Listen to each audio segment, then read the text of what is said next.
Está liberado, vamos começar às 19.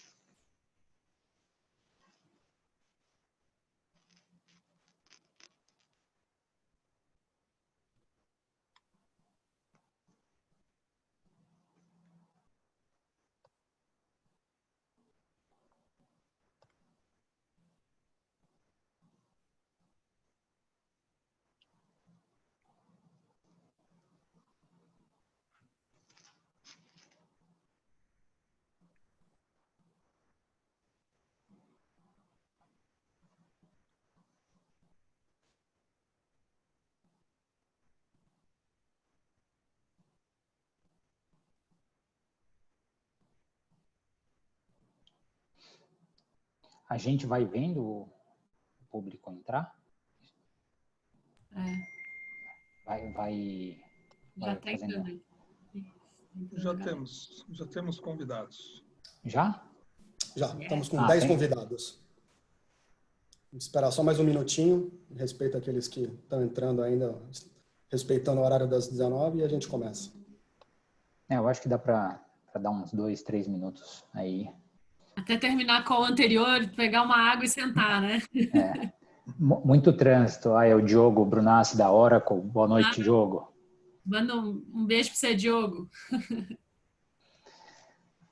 O pessoal também deve estar enfrentando muito trânsito, né? Chegar em casa.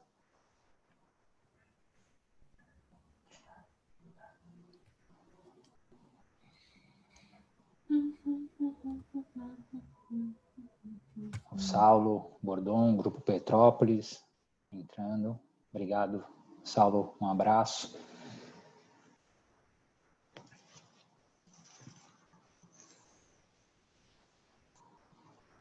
Guaraná do meu time, não, né? Aí, pergunta para mim, hein, Guaraná?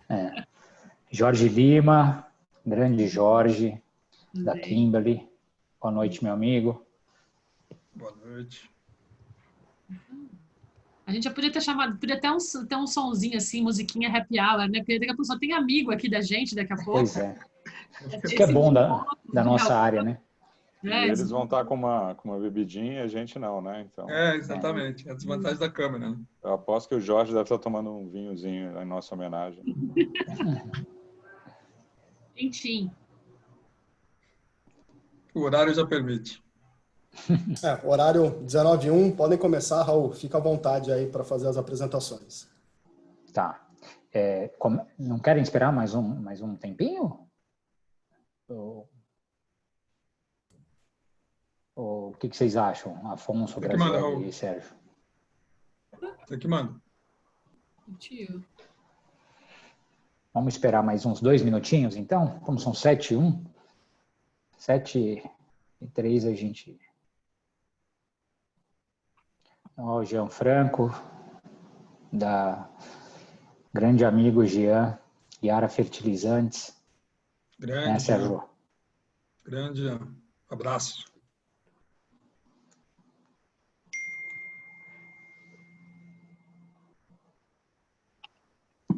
Eu não consigo, eu tô perdendo aqui a conta.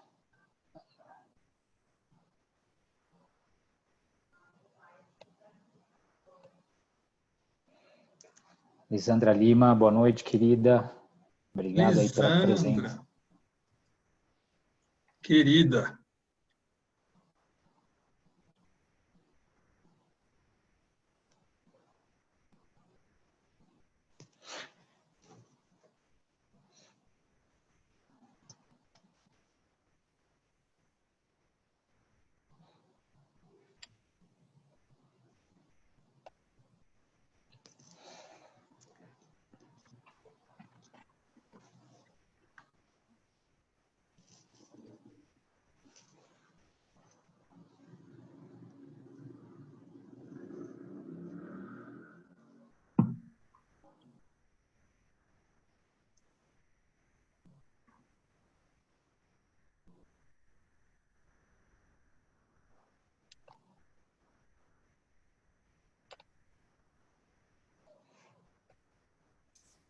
Maravilha, vamos dar início então, Raul.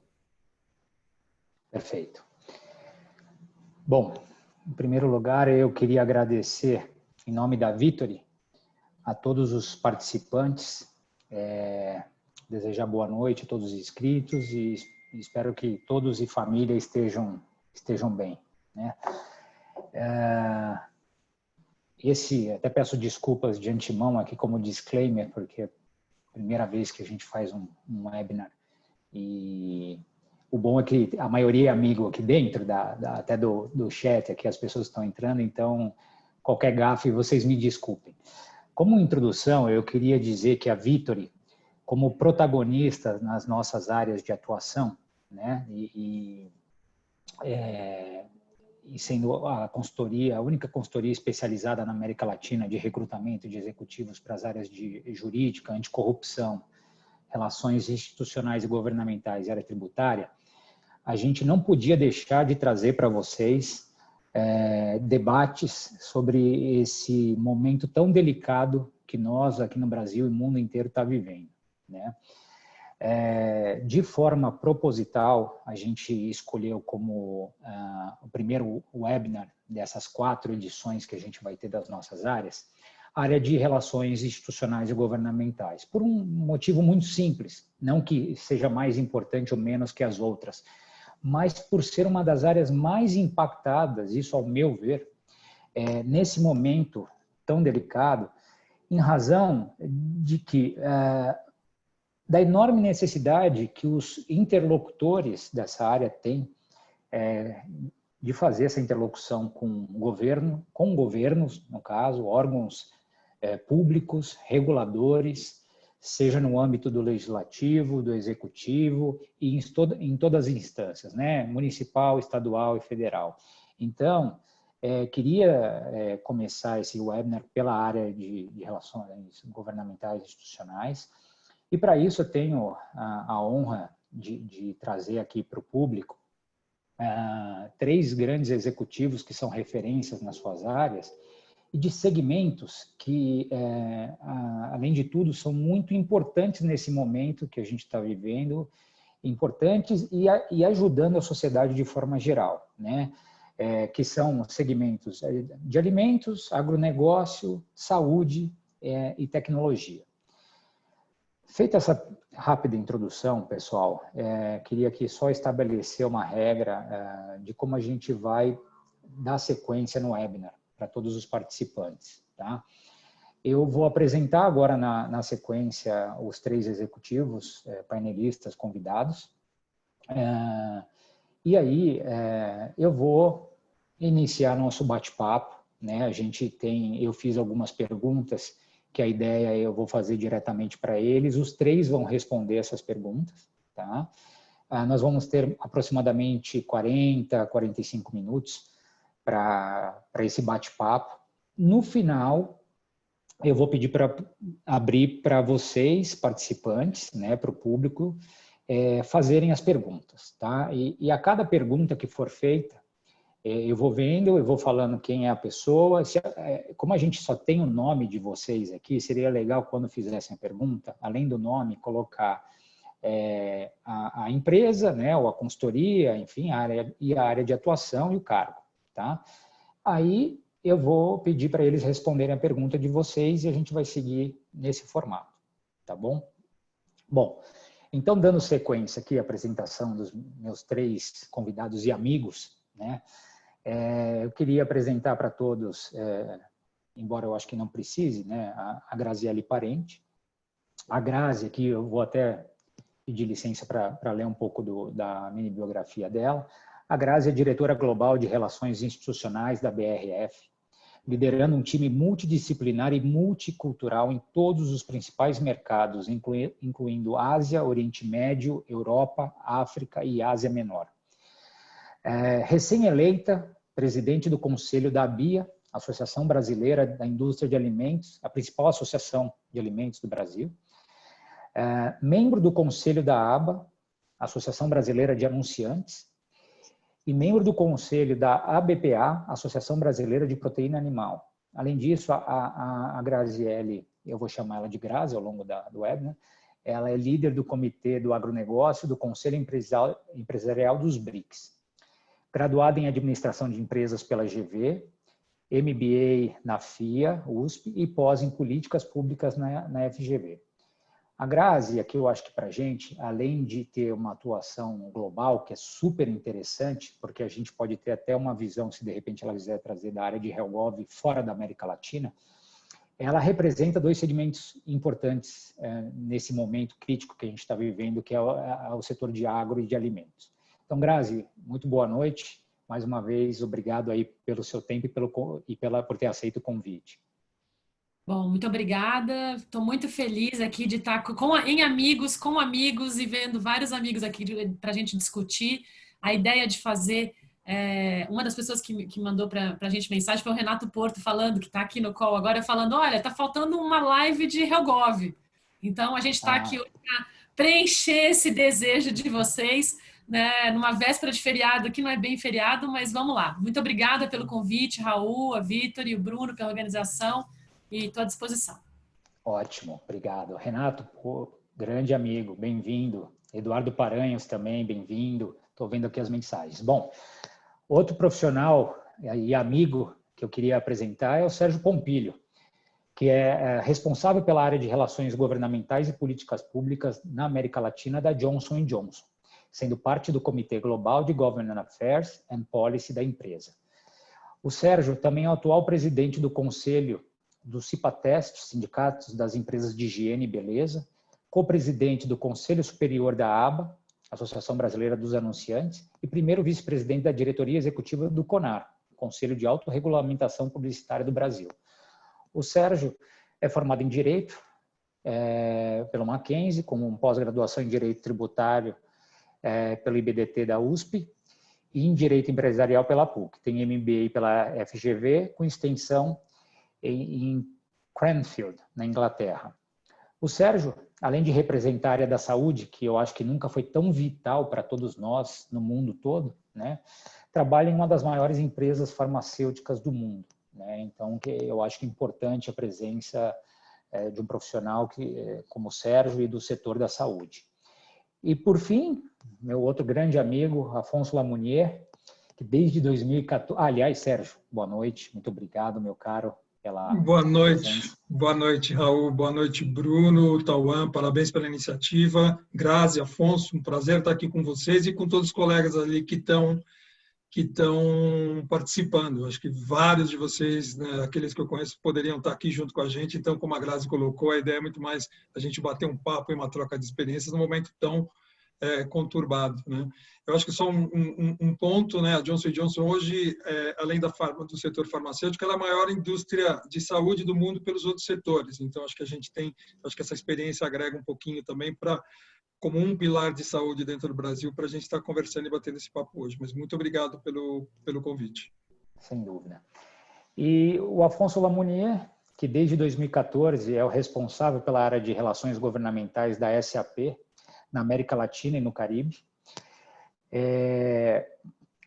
O Afonso é responsável pelo relacionamento institucional da SAP junto a formuladores de políticas públicas para a promoção de um ambiente regulatório favorável, ao mesmo tempo que permita a cooperação, inovação e crescimento econômico do Brasil e América Latina. Com mais de 20 anos de experiência no setor público, o Afonso é mestre em gestão política pela George Washington University dos Estados Unidos.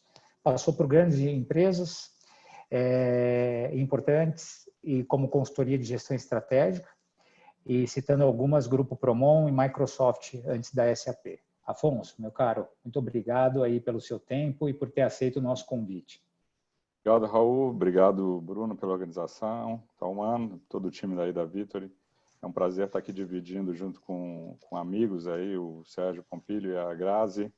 E como eles falaram muito bem, né, isso aqui está parecendo uma conversa de amigos, né, não só entre nós, mas todos os participantes. Então, obrigado pela iniciativa.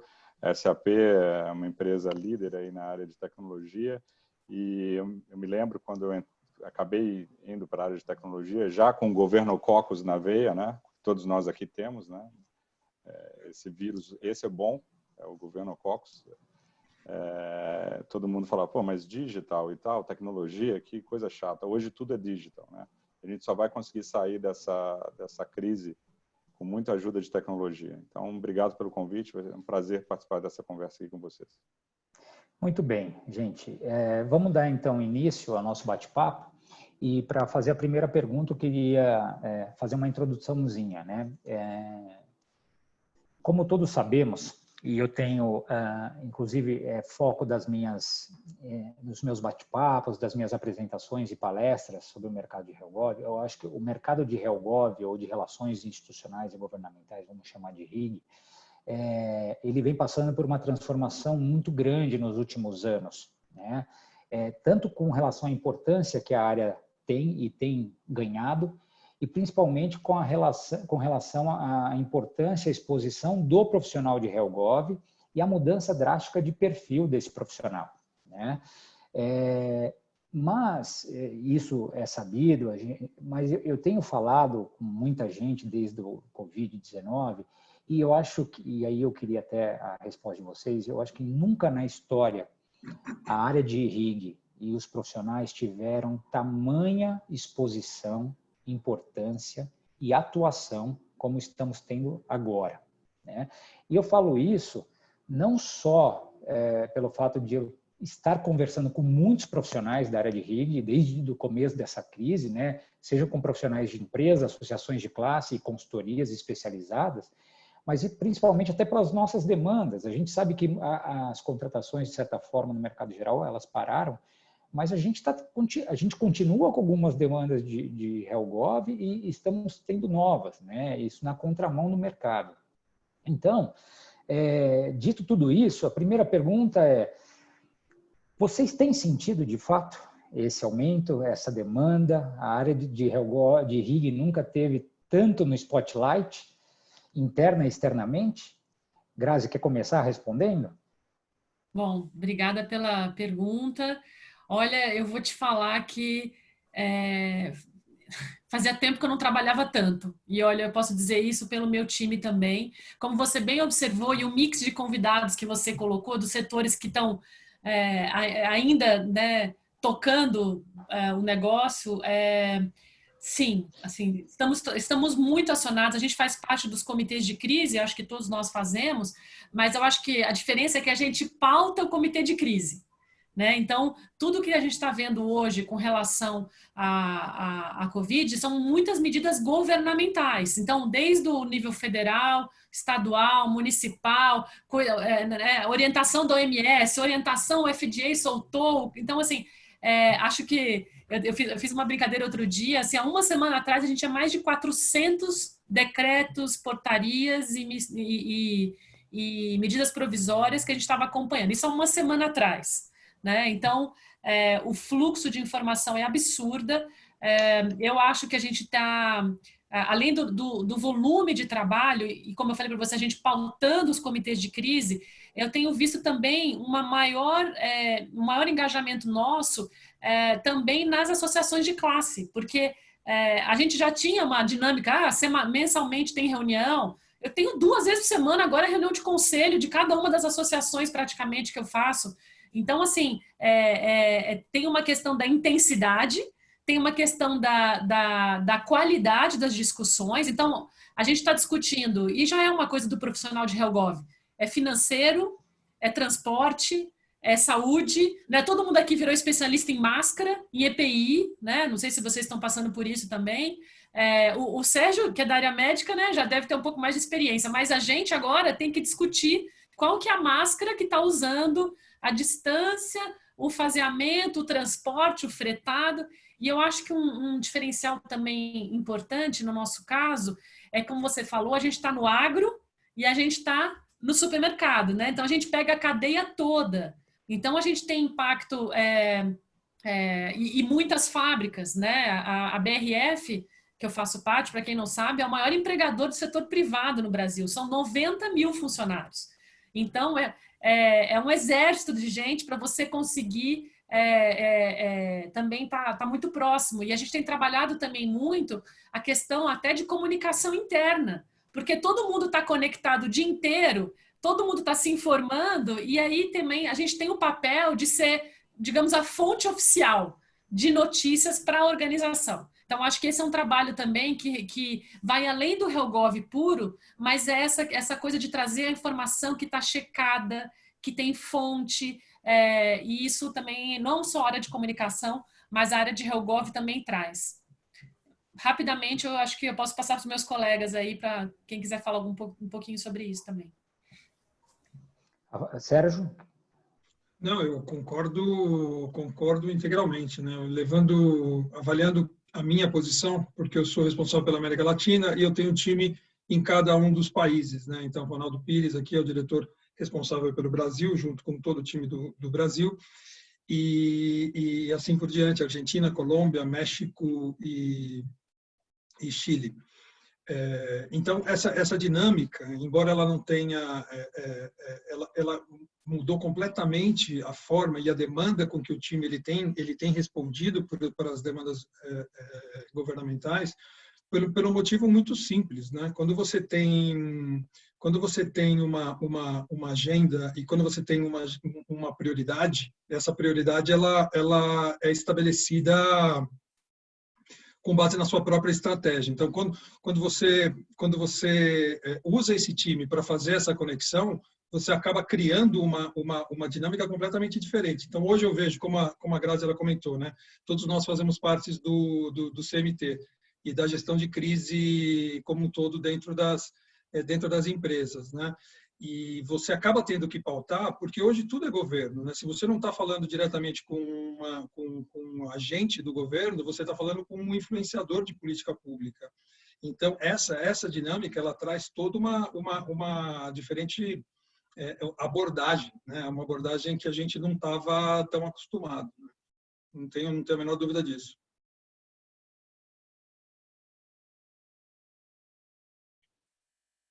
Opa! Você está no mute, Raul, mas... Afonso. Tá. Bom, eu concordo com os colegas, eu acho que assim, a demanda está incrível, todos nós aqui já trabalhávamos muito, né? Mas eu acho que agora a gente está sentindo um volume quase que exponencial aí de demandas. E essas demandas vêm, como os colegas falaram um pouco, de diversos lados. Então, ele vem internamente, por quê? Porque como as empresas aqui, hoje a maioria das empresas, para serem líderes nos seus setores, elas precisam ter um papel relevante, eles precisam se posicionar como um top leader, né? Elas querem contribuir. Então, existe um lado das empresas, e na SAP é assim, que quer ajudar os governos, quer ajudar a sociedade de uma forma geral a passar por essa fase, né? Então, existe uma pressão interna para que a gente consiga fazer esse engajamento com o governo, encontre os stakeholders corretos para fazer a abordagem correta, demonstrando que isso, de fato, é uma ajuda, não é um tomar lá da cá, que a gente quer realmente contribuir para que o país passe por isso. O comitê de risco foi falado aqui, coisas extremamente importantes, né? E o governo também está aprendendo, está trocando, né, a roda aí do carro enquanto o carro está andando. Então, decretos que estão saindo na área de tecnologia, tem um exemplo muito importante, um decreto que colocou acesso, por exemplo, a data centers como serviço essencial. Então, isso é fundamental e está acontecendo. Externamente, você vê uma demanda também do governo, porque no momento inicial, a maior parte dos governos não sabia como reagir. Eles estavam tomando medidas aqui e ali. Então, agora já começou uma demanda, eu diria, nas últimas 2, 3 semanas, e aumentando dia a dia. Na última semana, por isso que eu falei exponencial, está crescendo rapidamente, porque eles precisam de ajuda. E eles fazem isso de uma maneira muito transparente, o que eu acho que é positivo, através de consultas, através de campanhas. Então, tem a campanha do governo digital, de todos por todos. Então, essas demandas acabam acontecendo. E, por fim, associações e parceiros. Então, associações, com certeza, é uma forma que a gente consegue entender o que o setor está passando e aí se unir, e isso se multiplicam aí as oportunidades de interação, de cooperação, e também os parceiros, né? Parceiros de negócio que querem contribuir e veem as nossas empresas como um hub para aumentar esse tipo de cooperação. Então, nesses 3 sentidos, digamos, essas 2 principais áreas, interna e externa, claramente um aumento de de demanda bastante grande para a área de RIG. Ô, Raul, se você me permite, só eu deixei de comentar um ponto que eu acho que é fundamental, né? Você mencionou a questão da empresa de saúde, né? E por que o profissional de relações governamentais ele acaba tendo uma demanda maior. Em tempo de crise, né, quase um estado de guerra que a gente vive, infelizmente, onde as certezas elas são quase nenhuma, os governos acabam adotando medidas regulatórias, às vezes medidas fora até do arcabouço legal e até ultrapassando aquilo que a gente considera natural e comum.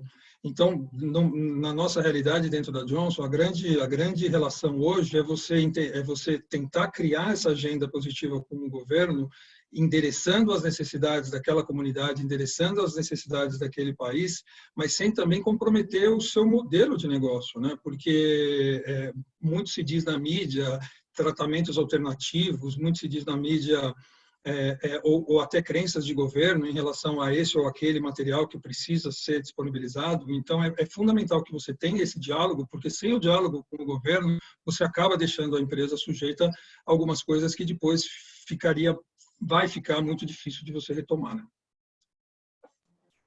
Muito bom. E até falando de crise, e porque a gente está vivendo um estado de crise, né? O enfrentamento do Covid, ele parece que nos traz duas grandes crises, duas grandes vertentes, né? Uma na saúde, causada pelo agravamento da doença e todo o impacto no sistema de saúde que a gente está vivendo, e outra na economia, né? Que a gente já começou a sentir, muitos segmentos já começaram a sentir, e talvez a gente vá sentir um pouco mais no pós-crise, né?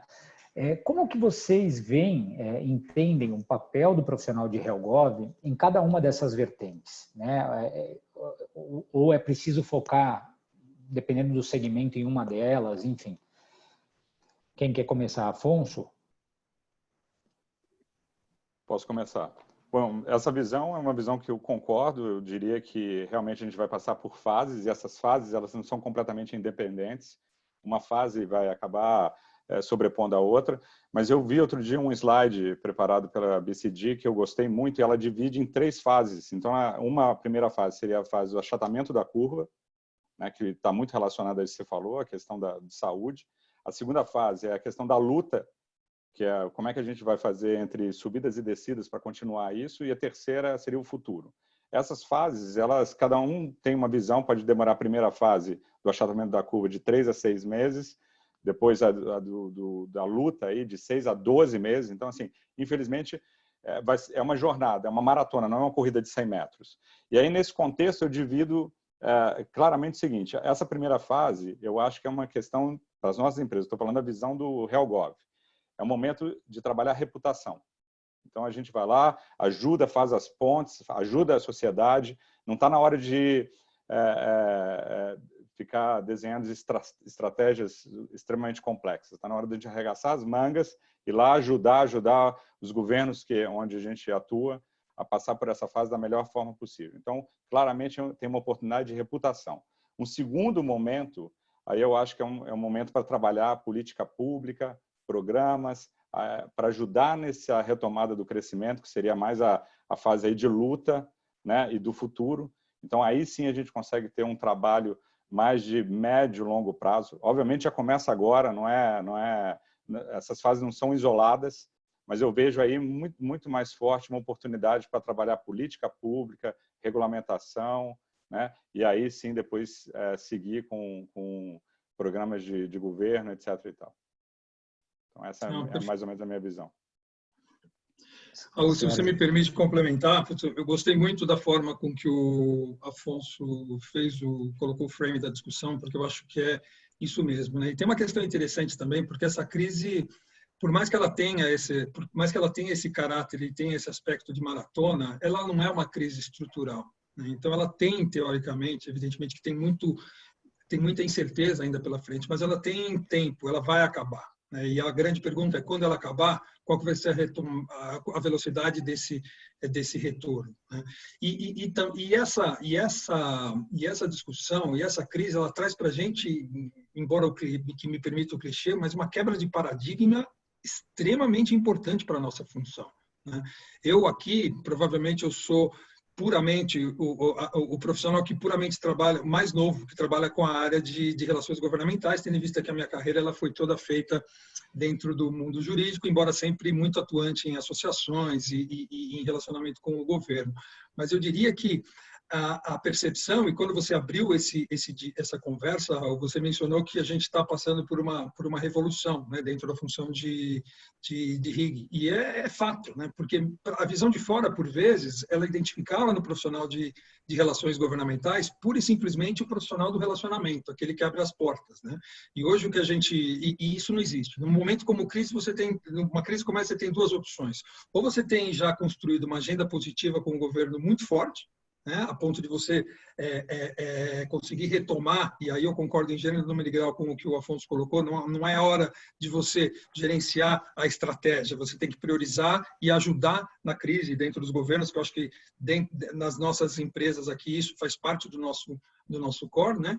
Mas você tem esse relacionamento já construído dentro dessa agenda positiva, ou você realmente tem um portfólio fundamental e necessário para aquilo que o governo necessita, porque até a dinâmica de você conseguir priorizar uma conversa com o governo por e-mail ou por WhatsApp ou por telefone, ela mudou completamente. Né? Ela não, o próprio governo tem sido demandado de uma maneira absurda.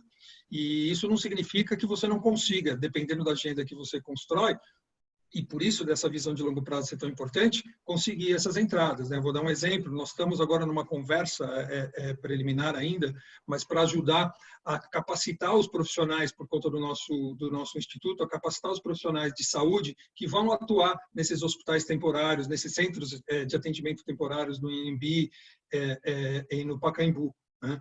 E isso tem exatamente o objetivo de você usar uma expertise que a companhia tem, colocar ela à disposição e você trazer o governo para dentro da empresa também, sabendo tudo aquilo que a gente pode oferecer. Então, essa visão de longo prazo e essa percepção de maratona, ela é fundamental.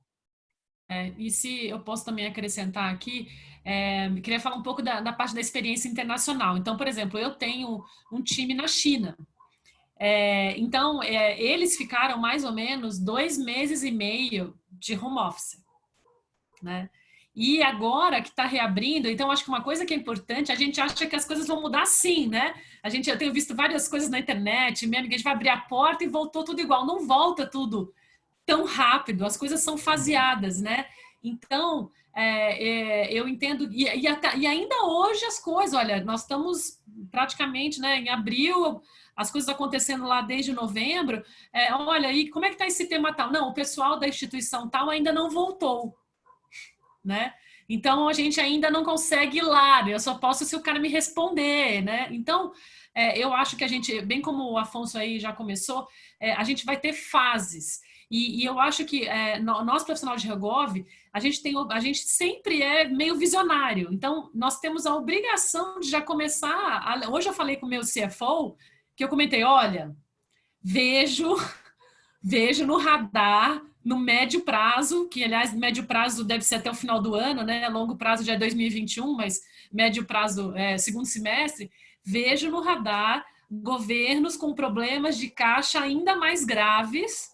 Vejo no radar que teremos como profissionais de Regov que contar muito bem as nossas histórias, né? Então, e ao mesmo tempo que você falou também dessas mudanças, nunca eu gostei do exemplo que o Sérgio deu sobre o trabalho no instituto e tudo mais, se a gente não tinha a parte social junta, agora a hora é agora. Né? Porque e acho que a coisa positiva que vai ter desse momento é que a gente nunca discutiu tanto a questão de cidadania corporativa. Eu acho que esse é um tema legal para a gente depois explorar, e não é pela parte da filantropia, mas e a gente fazendo isso de forma estratégica. Né? Então, vamos apoiar, no meu caso, que sou da área de alimentação, com alimento, equipamento, assessoria. Então, a gente, como um grande empregador, tem cidade que 20% da população é funcionária da empresa. Então, a gente tem uma responsabilidade gigantesca, né, de estar no dia a dia e também pelo fato da gente ter um capital intelectual muito bom e também poder contratar, né, comprar o capital intelectual, traduzir isso para os nossos stakeholders de governo, aí já num nível nem só municipal, não, tem muito estado e até governo federal que realmente precisa disso, desse conteúdo que a gente traga. Então, e aí eu acho que está a chave dessa parte estratégica que você falou, né? A gente não é mais o consultor que resolve coisa de Brasília, a gente está aqui para decisões críticas. Nós vamos, no nosso caso aqui, vamos aumentar ou não o alojamento de animais? Nós vamos contratar caminhões extras ou não? Nós vamos ter que ter fretado, nós vamos confiar que vai ter transporte público ou vamos ter que ter mais fretado? Nós vamos ter equipamento de proteção, nós vamos ter que trazer um avião da China? Né? Então, eu acho que a gente está num nível de decisões, não é que a gente não estivesse, mas é que agora são umas 10 dessa por dia, entendeu? Que é a diferença do que eu acho que tinha antes. Muito bom. E até já entrando na próxima pergunta, eu vou pegar um pouquinho do que o Sérgio e a Grazi, e eu acho que o Afonso comentou também, sobre a questão do perfil atual do profissional, né? Porque, como eu disse no começo, a história, felizmente, para a área de RIG ou lobby tem mudado muito e positivamente. E eu tenho dito também nas minhas apresentações, enfim, que uma das grandes mudanças no perfil do profissional é que no passado ele tinha como única ferramenta o relacionamento puro, que o Sérgio falou, o abridor de portas, né? E hoje o profissional moderno de HellGov, ele é muito mais técnico, estratégico, e tem que ter o relacionamento como uma das ferramentas que são várias, né?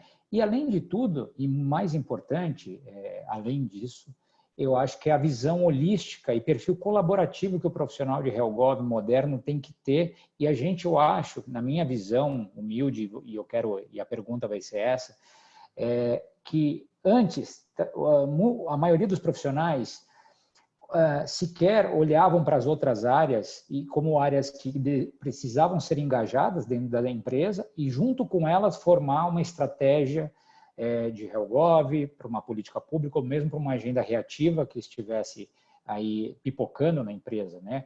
E hoje eu vejo cada vez mais o profissional de HellGov virando um profissional de relações institucionais. Ele tem que estar aware, conhecer muito o negócio, onde está inserido a empresa, o segmento e os principais stakeholders internos com quem ele vai, de mão dadas, atuar em algumas frentes. E aí eu cito alguns como área de comunicação, gestão de crise, marketing, sustentabilidade, responsabilidade social, né?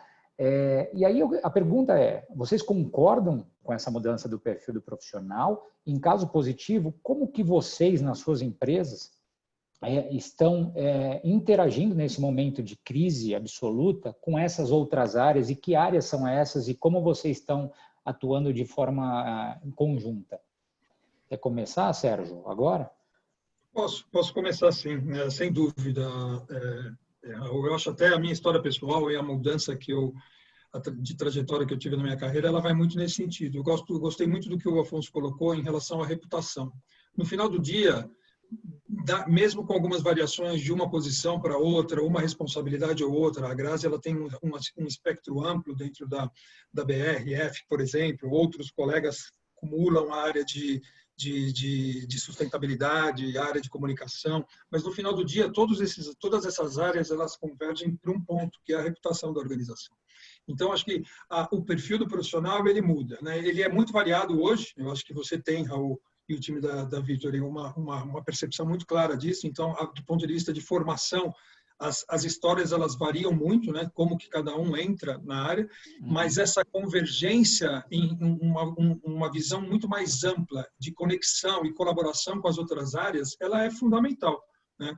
Então, se você não tem como discutir um assunto voltando para a crise, voltando para o Covid, você não tem como discutir uma agenda ou um pedido governamental se você não estiver levando em consideração o aspecto legal, se você não estiver levando em consideração o aspecto da comunicação. Você não vai ingressar ou você não vai adotar uma medida de colaboração se você não tiver uma narrativa muito clara de public affairs ou uma construção de tudo que a gente está colocando em pauta hoje, dentro da visão de longo prazo, dentro da visão de recuperação econômica, como garantir, né, que tudo que a gente estiver fazendo agora, e até a flexibilização regulatória, que por vezes ela tem que acontecer, na área de medicamentos isso é muito claro, mas como garantir que essas alterações e esse período de guerra ele não comprometa também uma visão de longo prazo, de empresas que estão aqui há tantos anos e lutando para fazer esse mercado crescer, né? Então, eu acho que essa visão muito mais ampla e internacional também, eu acho que a Grazi ela traz esse aspecto. Hoje, o profissional de relações governamentais ele está atuando no Brasil, mas dentro das nossas estruturas, nada impede que amanhã ele vá para outros mercados, com dinâmicas completamente diferentes, né? Eu sou um responsável regional na América Latina, mas o meu par na Europa, ele também tem um time responsável por cada um dos países, mas ele atende diretamente uma agenda governamental regional, que nós não temos aqui, né? Então, esse perfil amplo, esse perfil global e conectado, ele é fundamental. Como que a gente faz isso, né? Acho que eu tenho um exemplo bem interessante, né? Há 1 ano e meio, 2 anos atrás, quando a gente começou com a estruturação, nós criamos na Johnson o que nós chamamos de Policy Council. Esse Policy Council ele é representado pelas áreas regulatórias, pela área de R&D, pela área legal, pela área de comunicação, marketing, em que vários assuntos relacionados a uma das empresas do negócio são ali tratados. Por exemplo, ingredientes, né? A discussão de ingredientes hoje ela é muito complexa e ela envolve uma série de questões, não só de international trade, mas também de questões de sustentabilidade, de proibições diferentes de países. Então, ingredientes está sempre dentro dessa agenda. Uma agenda que está dentro desse Policy Council também, que está muito ligada à associação que eu e a Grazi convivemos, que é a ABA, são as discussões envolvendo uma publicidade responsável, né? O que é uma publicidade responsável, como que a gente vai estruturar.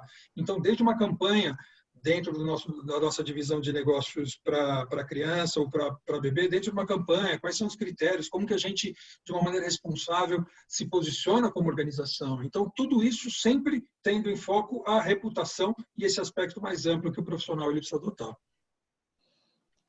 Grazi, quer... Queria acrescentar, já que você puxou para a área internacional, por exemplo, eu não vou falar de comunicação e esses todos que você já mencionou, eu vou falar, por exemplo, do pessoal de procurement, de suprimentos. Então, como é que eu consigo 1 milhão de máscaras, entendeu? Para trazer.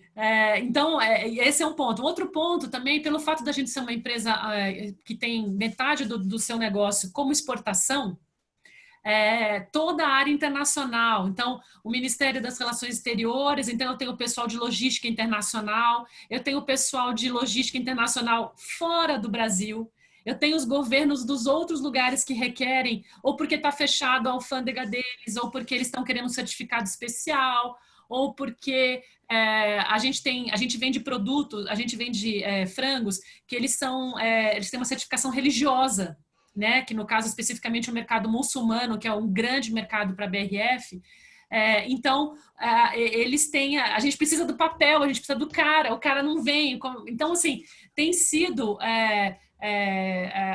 assim, muito amplo, assim, eu quis lembrar só daqueles que não estão no dia a dia do óbvio aqui, que é comunicação, RealGov. Então, como é que a gente se capacita para isso? Eu vou te falar que eu acho que é no dia a dia que a gente vai crescendo. E eu queria também trazer um outro ponto que a gente não falou aqui, que é também como a gente tem se aproximado dos CEOs das organizações. Então, nesse momento de crise, a gente não sei quantas vezes por dia que eu troco mensagem com os meus chefes aqui, sabe? Assim, é um negócio impressionante, porque eles também são acionados pelos bancos, pelos investidores, pelo conselho de administração. Então, eu acho que, e ao mesmo tempo, como que a gente engaja esse CEO, que eu acho que talvez essa é uma mudança importante. Não tem CEO hoje que tem que escolher se relacionar. O cara tem que estar.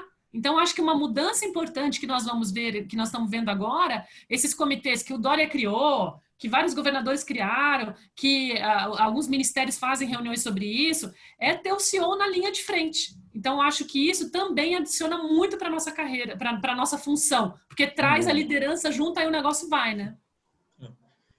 Bom, muito rapidamente, só para acrescentar um tópico aqui, porque eu concordo com tudo que foi falado, inclusive, provavelmente por isso esse grupo está aqui hoje, porque a gente comunga das mesmas opiniões e provavelmente ao longo das nossas carreiras a gente vem fazendo isso, tentando de forma colaborativa, trabalhar com as outras áreas, as áreas, né, mais próximas aí de corporate affairs, de comunicação, responsabilidade social, etc. Tal.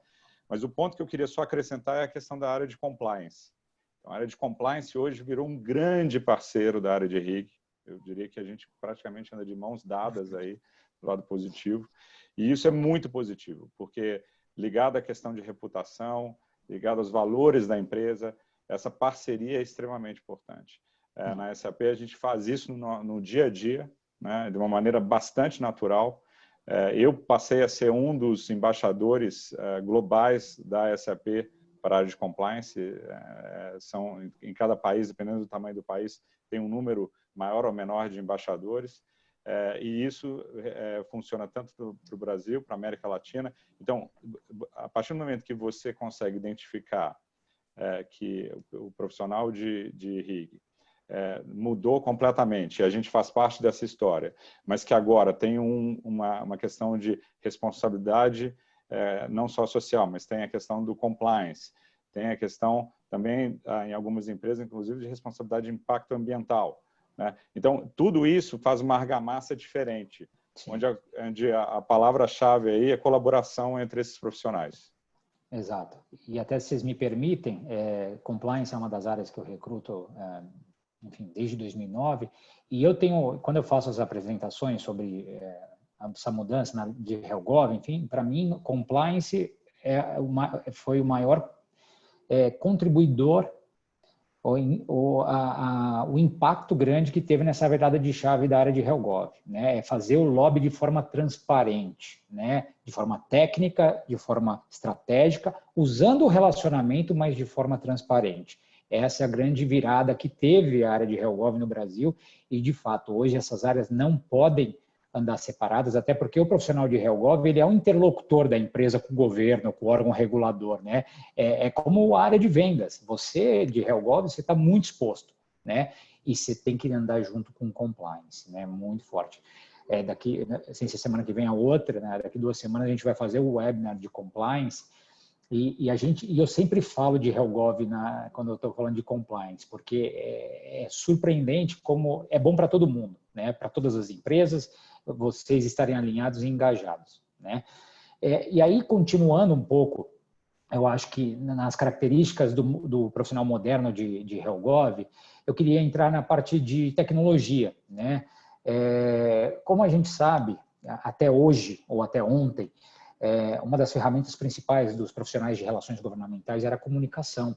E a comunicação se faz necessária presencialmente, né? Então, você ir no ministério, você ir na Câmara, enfim, o profissional de HellGov, ele sempre trabalhou de forma muito presencial, né?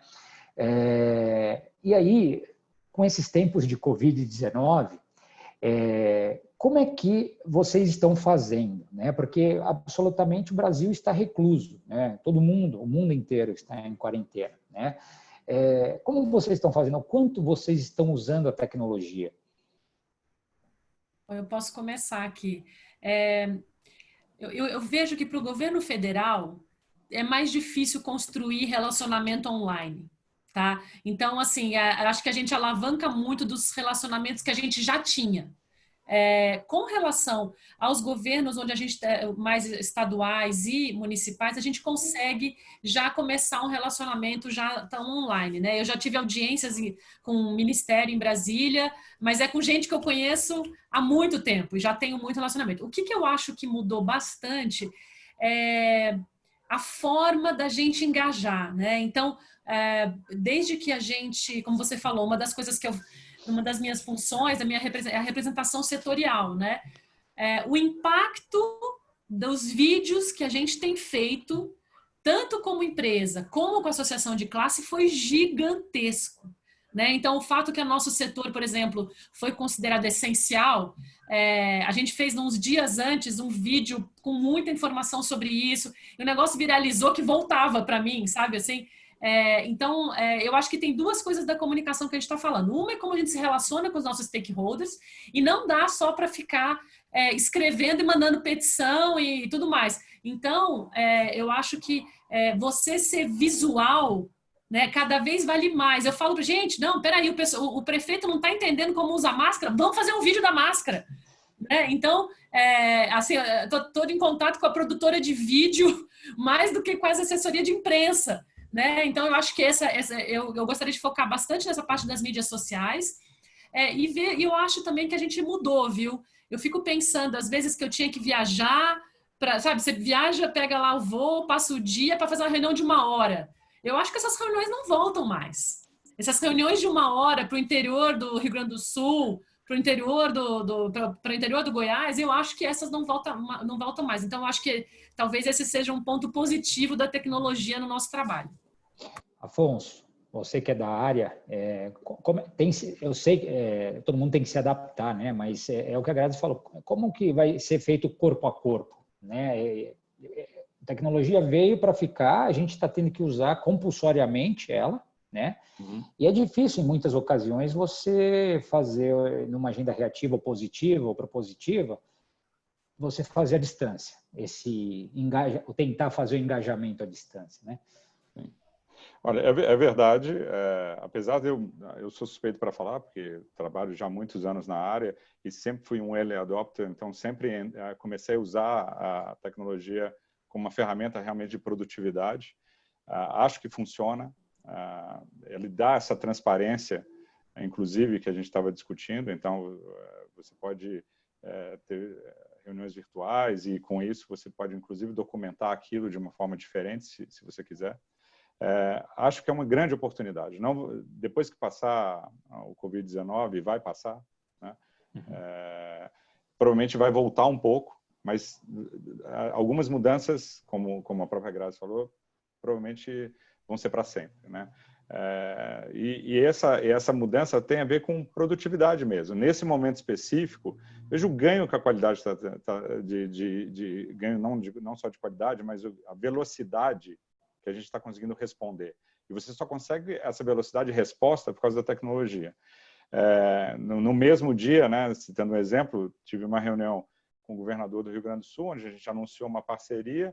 Obviamente que provavelmente isso não ia tomar todo o meu dia, eu poderia continuar tendo uma agenda, mas eu fui super produtivo o resto do dia e, no final, a gente estava discutindo aqui com o governo do Estado de São Paulo soluções para ajudar na área de saúde. Quer dizer, isso provavelmente no passado, ou em condições normais, demoraria 2, 3 dias para a mesma agenda. Então, esse aumento de produtividade, eu acho que ele veio para ficar. Realmente, o distanciamento, a gente vai ter que encontrar outras formas para aproximar as pessoas, porque também não dá só para ter uma vida virtual, né? Mas eu acho que, quando tudo voltar ao normal, penso que o equilíbrio vai ser a palavra-chave aí. Sérgio. Eu concordo totalmente e até para trazer um aspecto um pouco diferente, porque eu acho que essa dinâmica do engajamento local com o governo foi super bem coberto pela Grazi e pelo Afonso, mas na minha posição, como eu expliquei, eu sendo o responsável regional, eu já tenho a tecnologia como atividade, né? Então eu poderia exercer o que eu exerço aqui, poderia exercer em qualquer outro país da América Latina, nos Estados Unidos, e isso não mudaria. Pela participação dos boards, então hoje, por exemplo, o board da Medical Devices ele acontece em Bogotá, o board da Janssen, que é a farmacêutica, acontece em Miami. Então já traz uma dinâmica de uso de tecnologia muito grande, mas a gente está vivendo um mundo completamente diferente, né? Para mim, tecnologia é igual a disciplina. Então, se você não tiver uma disciplina muito grande em como estruturar o seu dia, como estruturar as suas agendas, isso fica bastante complicado. E agora um aspecto que para mim tem sido bastante desafiador envolve a gestão do time, né? Hoje, porque quando você tira essa possibilidade do relacionamento, quando você tira esse status quo do profissional de relações governamentais e você necessariamente, que é exatamente o que nós tivemos que fazer dentro da empresa, que é repriorizar absolutamente tudo aquilo que a gente tinha construído para 2020, você cria naturalmente um senso e um sentimento de ansiedade muito grande. Isso para todo mundo, né? Em maior ou menor grau. Então, essa disciplina, primeiro, ela é fundamental, mas acho que para o gestor é fundamental você tá empático, você tá entendendo, você saber que a dinâmica de um home office ela representa diversos desafios pessoais, profissionais, e tentar trabalhar de uma forma estruturada como melhorar essa ansiedade. Acho que a primeira coisa é realmente repriorizar. É priorizar a saúde de cada um dos profissionais, é isso que é um mantra que a gente tem adotado dentro da companhia. E segundo, você deixar claro de que a gente tem que atuar na urgência, tem que atuar aquilo que realmente é importante para esse momento, porque a crise, como foi dito aqui, vai passar e a gente vai acordar num mundo completamente diferente daquele que a gente está vivendo hoje. Eu tenho dito, até para complementar, até vou fazer uma pergunta relacionada à tecnologia, e eu falo bastante. Tecnologia veio para ficar, vai estar já impactando em todos os segmentos, em todas as profissões, né? E o que eu sempre falo para todo mundo no final das minhas apresentações, assim, e a Grazi sabe porque a gente esteve junto recentemente, eu falo assim, tecnologia veio para ficar, você vai ter que saber usar e aproveitá-la da melhor forma possível, de forma estratégica. Mas profissional de RIG, não se preocupe, porque a inteligência artificial não vai roubar a sua profissão. É uma das poucas profissões que não vai acabar com a tecnologia, porque não dá, o robô não consegue despachar com o ministro, né? Mas, assim, que outros ganhos, e aí falando do perfil do profissional, desse profissional moderno, né, de muita estratégia, muita técnica, que ganho que a tecnologia pode trazer, além, claro, dessas questões de redução de viagens, enfim, acesso rápido, fácil, até porque a gente viveu 2 eleições, a americana e a do Brasil, que eles ganharam praticamente com o uso da tecnologia, né?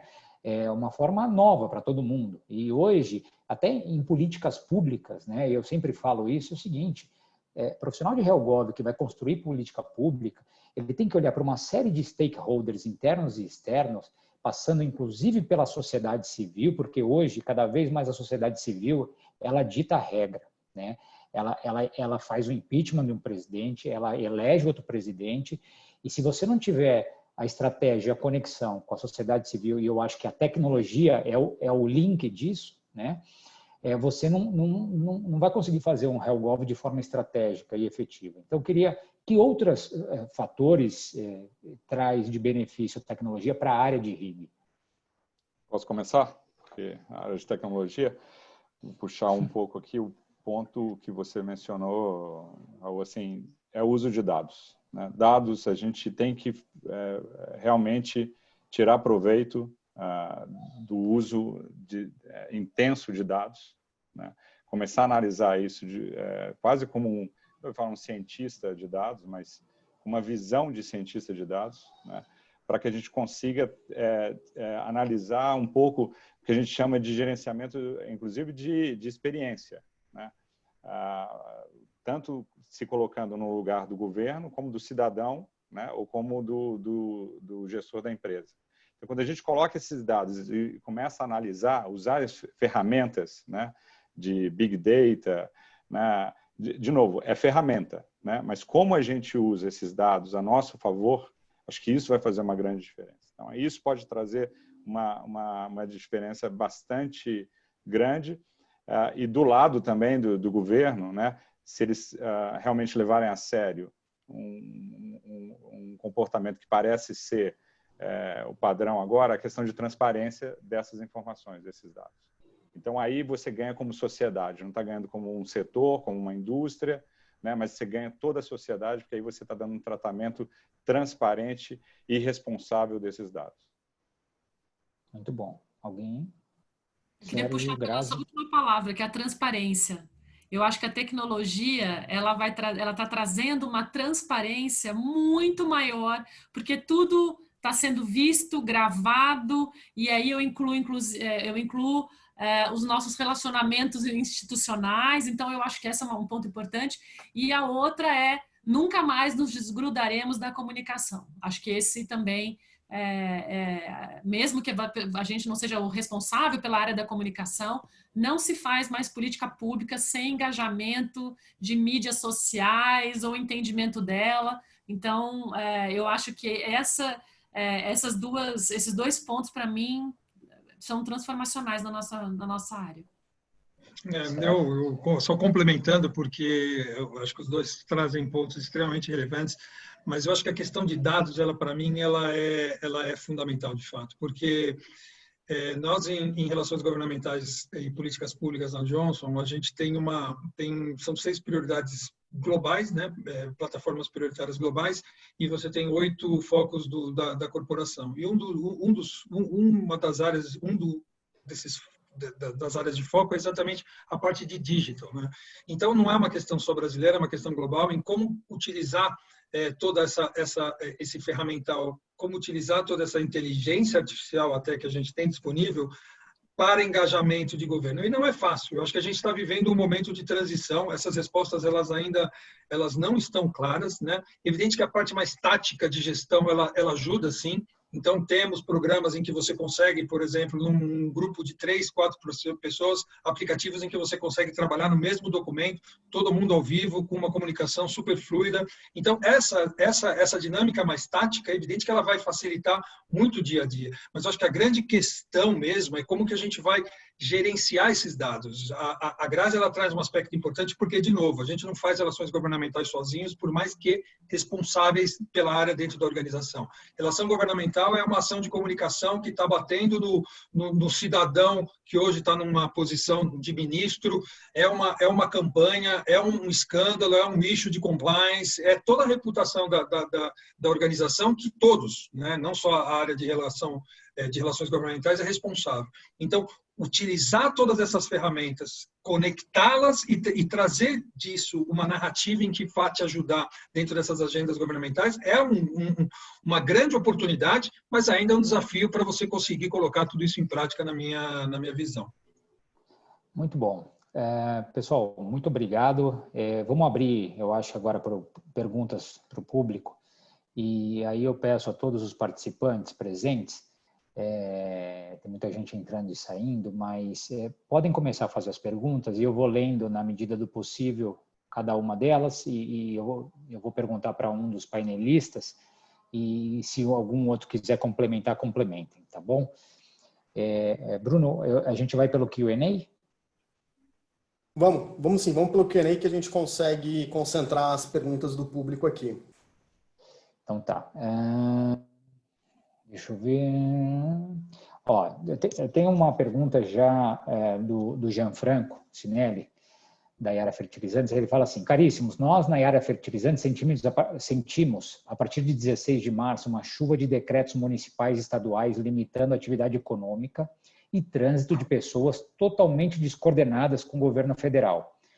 As associações de classe de agro, por exemplo, a BAG, ANDA, Simprifert, a Biov, foram fundamentais para interagirem com todos esses entes governamentais.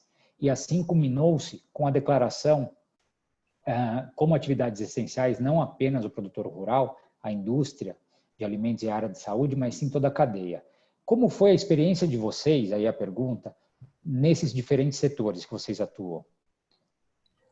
Se você me permite, eu vou começar porque estamos no agro aqui, né? Então, a gente trabalhou forte, a Biov, a BAG, a BPA, a BIA, e quando esses decretos começaram a ficar pipocando, inclusive municipal, primeiro um alinhamento com o governo do estado, né, que eu acho que é a primeira coisa, e também a gente acionou muito o governo federal para ter uma mínima de uma normalidade. E quando sai o decreto, que depois teve revisão, a medida provisória, que teve revisão também com relação à essencialidade, isso deu um pouco mais de tranquilidade, mas ainda assim a gente teve que fazer o caminho de volta, porque já existiam decretos estaduais, já em desacordo com a medida provisória, então a gente teve que vir depois e falar, olha, então, pela essencialidade, o transporte de fretado de funcionário tem que ser autorizado. A gente teve muito decreto fechando cidade e fechando divisa de estado. Então, no nosso setor, aí a gente estamos brigando todo dia, mas eu acho que a grande, se é que existe uma vitória, e não acho que a palavra seja uma vitória, mas um fato muito importante é o setor de alimentos do agro ao mercado. Todo mundo entendeu que nem médico faz quarentena se não tiver comida. Então, acho que esse a gente conseguiu sedimentar isso nacionalmente. Do lado de tecnologia, igualmente, a gente trabalhou forte com as associações Brascom, ABS, a gente conseguiu a inclusão, é uma coisa inédita, a gente conseguiu a inclusão da área de tecnologia no decreto 10.282, se eu não me engano, como atividade essencial. E uma coisa que até queria dividir com os colegas aqui, foi muito interessante, é que o Ministério da Ciência e Tecnologia emitiu uma carta que quase funciona como um salvo-conduto disso. Então, ele colocou uma carta que a gente consegue, junto com essa carta e uma declaração da empresa, fazer com que o funcionário consiga chegar naquele data center, informando que ele está envolvido em missão crítica. Isso foi um papel importante, porque não só foi o decreto em si, mas também essa iniciativa junto ao Ministério da Ciência e Tecnologia. Então, aqui, meu cumprimento ao trabalho do Ministério da Ciência e Tecnologia por ter entendido a dor da área de tecnologia. A gente não estaria fazendo essa conferência se não tivesse internet, se os servidores não estivessem funcionando, e a saúde das empresas e a logística, nada estaria funcionando se a gente não tivesse toda essa infraestrutura funcionando de uma forma adequada. Ele entendeu isso e fez essa carta. Então, até serve de exemplo para outros setores. Entre em contato com a sua área afim, porque certamente eles podem replicar esse tipo de iniciativa e dar esse salvo-conduto para que vocês possam utilizar de uma forma mais prática. Porque para explicar para o policial que a sua área é essencial no dia a dia é difícil. E o Brasil é um país uma área continental. Então, não estou falando dos servidores que estão aqui perto, mas tem na área de alimentos, na área de infraestrutura, na área de saúde, estão em todas as partes. Se você não tiver alguma coisa prática, eu aprendi o seguinte, eles dividem as fases, né, do lockdown em 3. A gente está na fase 1, é a melhor de todas. Fase 1. A fase 2 já começa com restrições. A fase 3 é terrível. Então, a gente tem que estar preparado junto aos comitês de crise das nossas empresas, a gente tem que estar preparado ou para uma fase 3 ou, infelizmente, para um outro cenário que é muito triste, que é a questão da insegurança, né? Porque se realmente a gente for para uma crise econômica forte, talvez a gente tenha, não por decreto, mas a gente não possa sair de casa por uma questão de insegurança. Então, isso tudo a gente precisa levar em consideração e tem que estar no nosso dia a dia trabalhando nesse sentido. Super rápido do meu lado, porque pela natureza da própria companhia, é mais natural, né, a consideração dessa de negócio essencial, né? Trabalho com a Interpharma da farmacêutica, a BIMED de equipamentos médicos hospitalares e a BIPEC de produtos de saúde. Mas isso também gera, eu acho que é um exemplo interessante para o grupo aqui, gera um efeito contrário, né? Uma das matérias-primas que o Brasil ele é responsável, ela é fundamental na produção da vacina. A Johnson & Johnson já anunciou que está trabalhando fortemente numa parceria com o governo americano para desenvolver essa vacina rápido, né? Já para o ano que vem, para 2021. E, por ser essencial, tivemos muita dificuldade em exportar esse produto. Então, toda uma narrativa para a explicação de que, por mais que estejamos exportando um produto que ele é essencial, mas ele tem um objetivo muito maior e um objetivo que justificaria isso. Então, também tem o efeito contrário ali da situação. Vamos para uma próxima pergunta. O Eduardo Paranhos, ele fez 2 perguntas que é interessante. E eu ia até tocar, mas como o tempo estava curto, eu ia tocar nesse ponto. Primeiro, a abertura, na visão de vocês, existe uma abertura para continuar a encaminhar prioridades que existiam antes da crise, nesse momento? 2, em âmbito regional, já que os 3, né, a Graziele como global, o Afonso e o Sérgio como vice-presidente de Helgov Latam das suas empresas, em âmbito regional, onde tem sido mais desafiador manter a interlocução com o governo para endereçar os temas não relacionados à pandemia? Olha, com relação aos temas, às pautas anteriores, depende tanto de quanto o stakeholder já foi afetado ou está em vias de afetado, mas tem gente que não dá para falar de outra coisa, né? Então, se eu quiser falar, por exemplo, com o Ministério da Saúde da Itália, ninguém vai me atender o telefone, né? Então, falando de forma um pouco mais exagerada para ficar claro. Mas algumas coisas, as pessoas que não estão diretamente envolvidas na gestão da crise, elas estão indiretamente ou por parte do governo, você ainda consegue falar das coisas, mas sempre com viés da crise. Então, esse negócio que a gente estava vendo aqui vai ficar, então, para não sei quando, mas está encaminhado. Então, eu acho que 90% dos seus temas vão estar parados. E aí eu quero voltar a recomendar que quando passar esse negócio, a gente se prepare. Se a gente está trabalhando muito agora, o segundo semestre vai ser enlouquecedor com a quantidade de coisas, desafios e todo mundo tentando, né, sem dinheiro, os governos, vai ser um negócio. E com relação à parte internacional, os países estão em situações muito diferentes, né? Então, no nosso caso, como eu falei, a Ásia, eles já estão numa fase já saindo do problema. A gente tem, por exemplo, o nosso caso Oriente Médio, onde o controle tem sido muito forte. Então, são países menores, não tem tanta gente, né? Tem muito recurso. Então, tem tido uma restrição bem grande de circulação. Estão testando, tem drive-thru para testar as pessoas em Abu Dhabi, em Dubai, todo mundo passa para testar. Então, são situações completamente diferentes. Ou, por exemplo, nós temos um outro ponto importante, nós temos muito imigrantes nas plantas da BRF, a gente tem muito refugiado haitiano, venezuelano, né? Então, também é um papel importante que a gente tem de auxiliar essas pessoas que estão com família fora, né? Então, vou te dizer que se tivesse receita pronta, a inteligência artificial já tinha resolvido. Então, a gente vai continuar tendo emprego porque cada caso aqui é um caso.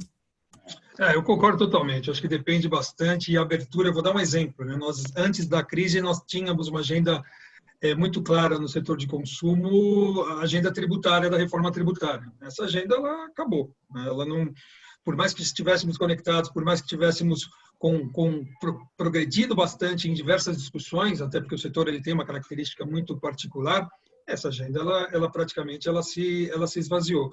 Outras agendas elas vão permanecer na medida da relevância.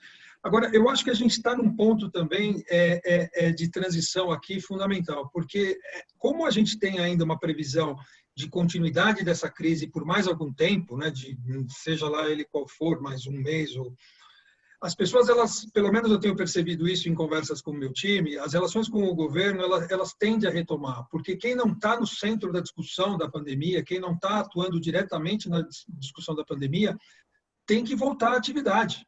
E a questão econômica ela está muito presente. Então, cabe a nós também a provocação dessas agendas não tão prioritárias, no sentido de que, gente, o mundo ele não pode ficar parado só nessa discussão. Precisamos continuar até para ajudar, por quê? Porque a questão econômica é sim uma questão de saúde, né? A questão de alimentos, a questão da sustentabilidade das empresas. Então, essa narrativa também, alinhada à estratégia de cada uma das empresas, ela é fundamental. Porque se nós não puxarmos, se nós não buscarmos essa agenda fora do contexto da pandemia, essa retomada ela vai ser muito mais difícil e aí eu concordo totalmente com o que a Grazi colocou. O segundo semestre do ano ele vai ser caótico. Concordo com o que os colegas falaram. Acho que muito das agendas, principalmente as agendas propositivas, vão ficar para depois. Mas eu chamo a atenção aqui para uma preocupação que todos nós, como profissionais de RIG, precisamos ter no nosso dia a dia, né? Que é talvez uma posição, às vezes, infelizmente, mais reativa. Usando o exemplo do tributário, né? Talvez a gente não consiga ir com uma proposição de reforma tributária que nos ajude, etc. e tal, mas certamente alguns setores vão lutar por algum tipo de desoneração, etc. e tal, porque elas precisam sobreviver através disso.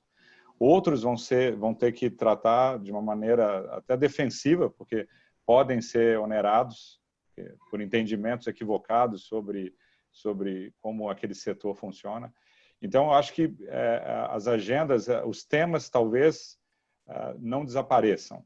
As agendas, sim. Então, a gente vai ter que adaptar a agenda. Então, o tributário ele vai continuar sendo uma prioridade, não da forma que era antes, mas se adaptando para o momento atual. E com relação às empresas, eu acho que eu concordo com o número gênero e grau com a Grazi. Eu acho que cada caso é um caso.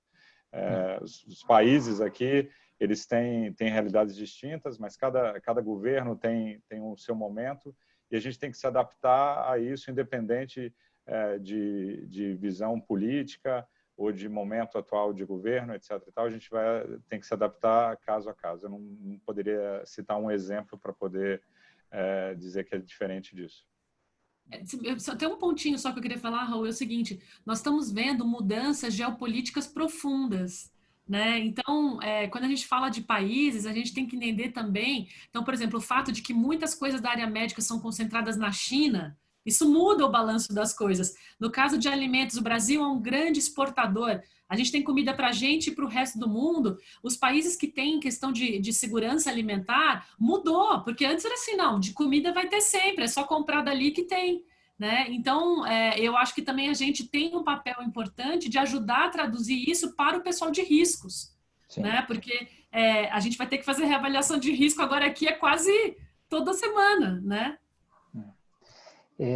Pessoal, eu vou fazer só uma última pergunta, porque infelizmente a gente está com um horário e eu também hoje é véspera de feriado, embora ninguém vai sair de casa para viajar, mas eu também não quero me prolongar. E eu vou fazer uma pergunta, me desculpem aqueles que eu não fiz a pergunta, mas eu vou fazer da Luciana Hashman, que tem a ver com muita coisa que a gente falou. Ela fala o seguinte: foi mencionado que algumas mudanças vieram para ficar no nosso bate-papo, que a gente falou que muitas coisas vieram para ficar na relação entre empresas e governo, né? E aí ela pergunta: vocês visualizam mudanças na forma de atuação das associações setoriais? Alguma margem para a renovação da forma de atuar das associações no pós-crise?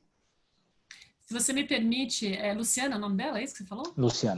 Luciana, olha, se a função de RIG já vem mudando, a associação de classe já está junto, assim, porque a partir do momento que a gente, quem que demanda a associação de classe? Somos nós. Assim, então, se a gente está nessa velocidade, nessas metas que nos são colocadas, a associação de classe tem que andar no mesmo lado.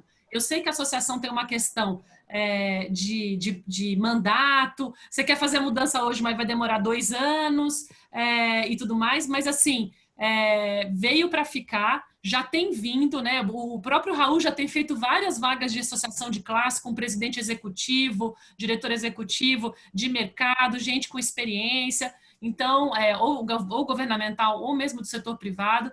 Então, assim, associações de classe, outro exemplo, nunca foi possível fazer uma reunião de conselho virtual. Era impossível, inadmissível. E a gente, vamos lembrar, várias associações de classe, principalmente no agro, que é o meu setor, são todos senhores de mais de 70 anos, né? O cara nunca teve um Zoom na vida, né? Então, hoje, a associação de classe tem que ter ferramenta, fazer eleição virtual. Então, esse é um tipo de competência que eles não tinham, né? Então, a gente que trabalha no setor privado já tinha mais. Estou falando de algumas que eu conheço, outras já mais evoluídas. Então, sim, a associação de classe tem que se capacitar na comunicação, tem que se capacitar na análise tributária, que talvez ela até fizesse bem, mas agora num outro contexto, e colocou à prova sua rede de relacionamento. Você me permite acrescentar, antes de passar a palavra para o Pompilho aqui? Concordo com a Grazi, acho que a mudança já vem acontecendo, né? E provavelmente ela vai passar, as associações vão ter que passar com uma visão mais horizontal, né? Então, hoje ainda é muito de setor, né? Lutando por aquele setor, por aquela visão vertical. E eu acho que isso precisa mudar, e as associações já estão entendendo, né? Isso vai até abrir espaço para outros modelos de associação. Então, associações que não tem só empresas de um determinado setor, elas já existem, essas associações com excelentes exemplos, eu não vou mencionar aqui, porque a outra vai ficar chateada que não mencionou, mas claramente essa visão horizontal é muito importante. Agora, um ponto de atenção para todos nós não são aquelas associações que a gente escolhe fazer parte ou não. Então, acho que isso trabalha nesse sentido, alguém pode ter uma visão diferente, talvez uma visão mais vertical, mas esse é o meu ponto de vista. Mas a preocupação que eu tenho, principalmente quando a gente entra em temas relacionados à transparência, a melhores práticas, etc. e tal, são aquelas associações que a gente não escolhe fazer parte, a gente é compulsoriamente parte da associação. Isso acontece em todos os países, né? Então, isso a gente vai precisar olhar com certo cuidado, com uma certa atenção, para fazer parte dessa mudança, né? Muitas são boas, são competentes, são eficientes, mas eu acho que tem muito espaço para melhorar, para entender mais o que o membro quer e precisa nesse sentido. né? Eu não tenho, concordo integralmente. Eu diria até que eu tenho um privilégio de estar participando vou dar exemplo de 3 associações em que isso está acontecendo já há algum tempo. Eu acho que a crise ela veio para ajudar e para acelerar todo esse processo. Eu acho que a capacidade de reação de cada uma das associações ela tá extremamente relacionada com a relevância que ela vai conseguir trazer para o seu associado, né? Mas e no final do dia a associação é um reflexo da gente, das nossas empresas, né? Então não há como você não gerar uma mudança estrutural de funcionamento, de relevância.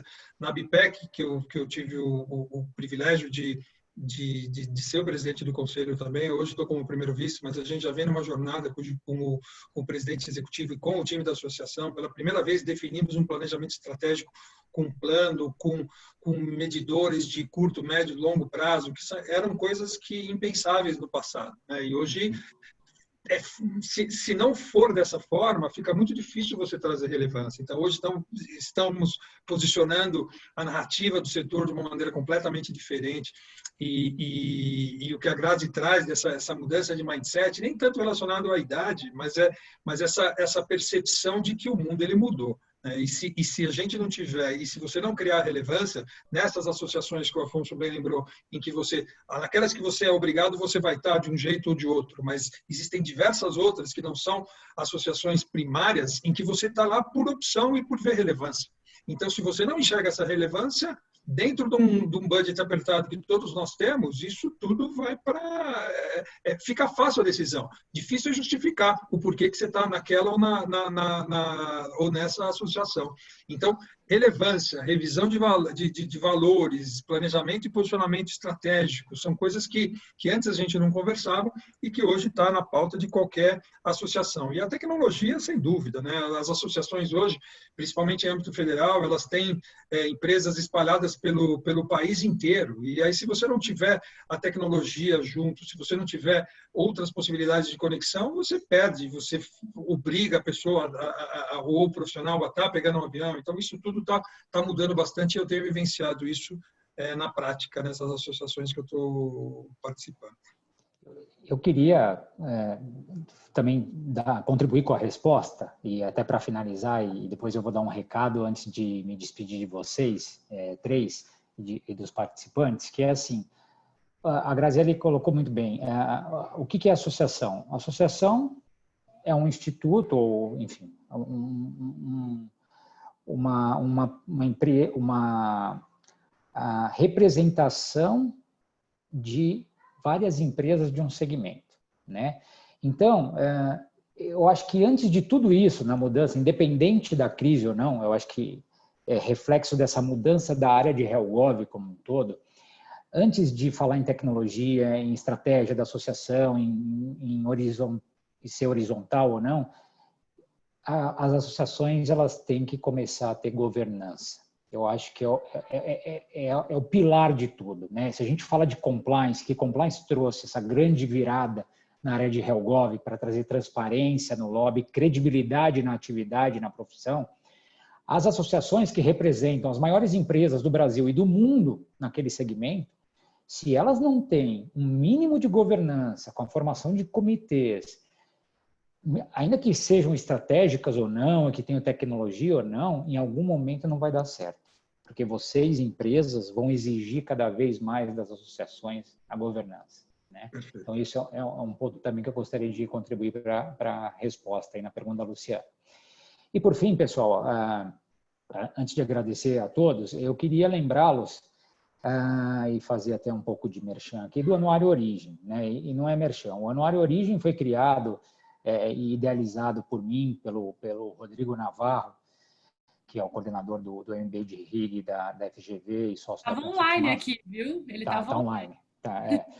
E com o intuito de trazer para a classe de profissionais de RIG, dar cada vez mais importância à área e transparência à atividade de lobby, né? O ano passado foi a inauguração, o primeiro exemplar do Anuário Origem, foi um sucesso. O evento de lançamento foi um sucesso. a repercussão que isso teve foi um sucesso. A gente distribuiu exemplares no Congresso Nacional e esse ano a gente vai ter a segunda edição. Então, aqui eu estou pedindo autorização a fazer essa publicidade no sentido de que todos os profissionais que se acessem o site do Anuário Origem, que é www.anuarioorigem.com.br, para entender o que é o anuário, para entender como participar, tem critérios, e que participem, estejam lá para serem vistos, né, para dar importância. O anuário traz uma série de relevâncias de temas, assuntos da área de RealGov, e esse ano a gente vai ter o lançamento, né, o café da manhã lá no dia 14 de agosto. Espero que tenhamos no dia 14 de agosto. Se não for no dia 14 de agosto, vai ser um pouco mais para frente. A gente já tem 7 patrocinadores e vai acontecer. Então, é um evento que veio para ficar no mercado, para trazer, e é um evento para vocês, para dar relevância para vocês. Tá? Então, fica aqui o meu convite para entrarem no site. E queria agradecer a todos pela presença, pelo tempo. Queria, Sérgio, Grazielli e Afonso, se vocês quiserem últimas palavras, aí fiquem à vontade. Eu acho que começando aqui, eu que agradeço Raul, Bruno, Tauan, Vitor pela iniciativa. Eu tenho visto essa crise como uma oportunidade de aprendizado absurda, oportunidade de aprender a conviver melhor com a minha família, encontrar outros meios de exercer o meu trabalho e até essa oportunidade é muito interessante. É a primeira vez na minha vida que eu participo de um webinar. Então, até nisso, acho que fica aí um aprendizado num momento tão triste e complicado para todos nós, né? É um prazer, Afonso, Grazi, né? Tá dividindo esse painel com vocês e todos os colegas que nos deram aí o privilégio da companhia. Um grande abraço, um ótimo feriado a todos e se cuidem. Bom, vou deixar a Grazi fechar. Então, vou agradecer também a todos, especialmente ao Raul, Bruno, Tauan, que organizaram com tanto carinho esse webinar. Acho que realmente traz valor por tudo todo o feedback que tem chegado aí nessa conversa. Realmente traz valor. Foi um prazer debater com o Pompilho e com a Grazi hoje. Realmente eu vejo que a gente tem um papel de destaque, né? A gente ouve muito profissionais aí que são chave nesse momento, obviamente profissionais da área de saúde, etc. e tal, mas nós, como profissionais da área de relações governamentais, temos uma responsabilidade grande, porque a gente tem um poder grande, um poder de influência, um poder de ajudar nesse momento de crise, de conectar essa vontade que as nossas empresas têm de ajudar os governos e, portanto, a sociedade. Então, eu sou um otimista. Eu vejo que a gente vai conseguir sair dessa e vai sair melhor, né? Não estou tentando ser poético aqui, é a minha visão. Eu acredito nisso. Penso que tudo que a gente conseguir fazer nesse momento vai ser para melhor no futuro. E aí queria aproveitar e desejar a todos aqui que participaram dessa noite uma ótima Páscoa, um momento de transformação. Vamos lembrar que Páscoa é transformação. Então, que a gente se transforme para melhor e uma boa Páscoa. Mais uma vez, Raul, muito obrigado. Bruno, boa noite. Bom, eu tenho feito alguns webinars para falar de agro, né? Então, é muito bom falar de RealGov. Eu acho que todo mundo que trabalha nessa área, eu gosto de dizer, a gente é muito apaixonado pelo que a gente faz. A gente não, porque como não tem formação para isso, a gente procurou essa área. Não é que a gente foi indo, né? Não foi a maré que levou, né? Então, eu fico muito feliz de poder falar sobre a função. Eu também concordo super com o que os meus colegas falaram, e eu acho que mudou. E gostei muito de ter abordado a parte setorial.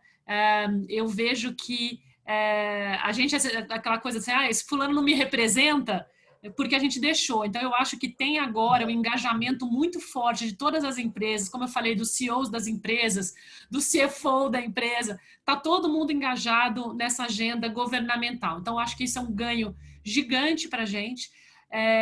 E crise serve para a gente ver quem é quem, né? Eu sempre falo isso. Tem gente, ser um bom profissional quando as coisas estão indo bem é fácil. Ser um bom profissional quando as coisas estão difíceis, aí que você sabe quem é quem. Então, eu vejo que nós já estamos começando a diferenciar as pessoas que têm condição de passar para um próximo passo, de assumir desafios. Você vê as pessoas se revelando num momento como esse. Então, o que eu eu gostaria só então de me despedir de vocês, mais uma vez dando um show, Raul sempre mega organizado com tudo. Obrigado. Agradecer aos amigos que aqui estão, os amigos que também entraram aqui para conversar com a gente, e parabéns aí por tudo, Raul, obrigada. Obrigado, gente, e uma boa Páscoa para todos, se cuidem, muita saúde aí para a família, e isso vai passar e a gente vai voltar a crescer de forma diferente, né? Obrigado, gente. Tudo de bom a todos. Obrigado. Obrigado, um abraço. Obrigado, boa noite, um abraço, boa Páscoa.